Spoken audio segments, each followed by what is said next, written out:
So here these four are the main topics in software project management. Okay. Conventional software, evolutionary software economics, improvement of software economics, old and the new. So in this conventional software management, we have a number of waterfall method and software performance. So now we have to discuss about the conventional software management. So what is waterfall method? So here we have number of steps. Requirement analysis,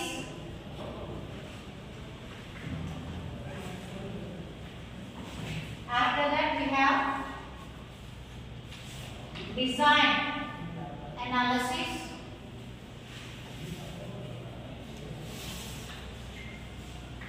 improvement of code,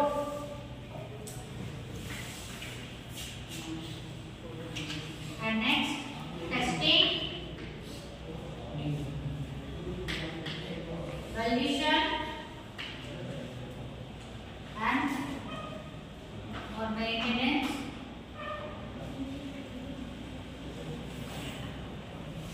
and support. These are the sample steps in waterfall method. We have already discussed in previous semester software engineering. Then software engineering already one waterfall method already discussed చేశారు. So ప్రతి దానికి what is meant by analysis? Detailed information of requirements, detailed information of design, detailed information of coding. Clear? So requirement analysis చేసే ముందు first we have to gather all the requirements of the required project. ఏదైతే project మనం చేయాలో ఒక app development కానీ ఇప్పుడు మనకు ఆధార్ ఉంది, అది కంటిన్యూస్ ప్రాసెసే కదా. ఎవరైనా ఒక న్యూ బోర్న్ అయితే కనుక ఖచ్చితంగా ఆధార్ చేయాలి. సో అదొక project. WhatsApp is a project, అంతేనా? అదొక సోషల్ మీడియా, ట్విట్టర్, ఇన్స్టా, ఇవన్నీ ప్రాజెక్ట్స్. సో ఫస్ట్ మనకి కావాల్సిన ఒక ప్రాజెక్ట్ డిజైన్ చేయడానికి, అదే యాప్ అవనివ్వండి లేదంటే ఒక మినీ ప్రాజెక్ట్ అవనివ్వండి, ఏదైనా సరే. సో ఫస్ట్ మనకు కావాల్సిన రిక్వైర్మెంట్స్ అన్ని గ్యాదర్ చేసుకోవాలి. రిక్వైర్మెంట్స్ గ్యాదర్ చేసిన తర్వాత డీటెయిల్గా వాటి మీద సర్చ్ చేయాలి.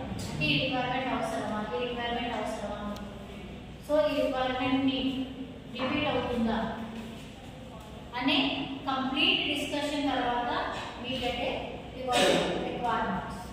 After requirement analysis we got a requirements. అంతే కదా. అంతేగాని ఉన్న రిక్వైర్మెంట్స్ అన్నింటినీ నెక్స్ట్ స్టేజ్కి తీసుకెళ్ళాలి. ఏ రిక్వైర్మెంట్ కరెక్ట్గా ఉంది, ఈ రిక్వైర్మెంట్ అయితే ఓకే, దాన్ని బట్టి మనం డిసైడ్ చేయాలి. అంతేనా? ఇప్పుడు ఏదైనా బిల్డింగ్ ప్లాన్ చేయాలనుకోండి, స్విమ్మింగ్ పూల్ సెకండ్ ఫ్లోర్లో పెట్టమని రిక్వైర్మెంట్ ఇచ్చారనుకోండి, క్లయింట్ పెడతామా? చెప్పండి. గ్రౌండ్ ఫ్లోర్ అయిపోయిన తర్వాత పార్కింగ్ గ్రౌండ్ ఫ్లోర్ వెంటనే స్విమ్మింగ్ పూల్ అన్నాడు అనుకోండి ఫస్ట్ ఫ్లోర్లో, ఆ రిక్వైర్మెంట్ని మనం తీసుకుంటామా కరెక్ట్ అని? అంతే కదా, అది కష్టం కదా. సో అలా రిక్వైర్మెంట్ కరెక్ట్గా ఇది మనం ఉంచొచ్చా, ప్రాజెక్ట్కి అవసరం అవుతుందని చేసుకోవాలి. సో ఈ ప్రాజెక్ట్ మనకి ఇచ్చింది ఎవరు? క్లయింట్. అంతేనా? సో క్లయింట్ మనకు ఒక యాప్ డెవలప్ చేయమని లేదా ఒక ప్రాజెక్ట్ డెవలప్ చేయమని ఇచ్చినప్పుడు తనకి కావాల్సిన రిక్వైర్మెంట్స్ చెప్తారు. వాటన్నిటిని మనం గ్యాదర్ చేసుకుంటాం. సో చేసుకున్న తర్వాత వాటి నుంచి మనం అనాలిసిస్ చేసినప్పుడు ఏవైనా మేజర్ రిక్వైర్మెంట్స్ కనుక మనం చేంజ్ చేయాల్సి వచ్చినప్పుడు ఖచ్చితంగా మనం క్లయింట్కి ఇన్ఫార్మ్ చేయాలి. అంతే కదా. ఎందుకంటే వన్స్ ప్రాజెక్ట్ అంతా కంప్లీట్ అయిపోయిన తర్వాత క్లయింట్ ఇది నా ప్రాజెక్ట్ కాదన్నాడు అనుకోండి, ఎందుకంటే తన రిక్వైర్మెంట్స్ లేవు, రిక్వైర్మెంట్ ఏంటి ఇలా ఇచ్చాడు క్లయింట్ అని చెప్పి దాన్ని తీసేసాం అనుకోండి, ఏమవుతుంది లాస్ట్ వచ్చినప్పుడు ప్రాజెక్ట్ వేరేగా వస్తుంది. సో ఈ క్లయింట్ తీసేసామన్న విషయం తనకి మనం ఎర్లీ స్టేజ్లోనే చెప్పకపోతే, ప్రాజెక్ట్ కనుక తను యాక్సెప్ట్ చేయకపోతే, సో అప్పటి వరకు మనం పెట్టిన ఎఫర్ట్ కానీ టైం కానీ మనీ కానీ అంతా వేస్టే కాదు. ఒక 3 bedroom ఏదైనా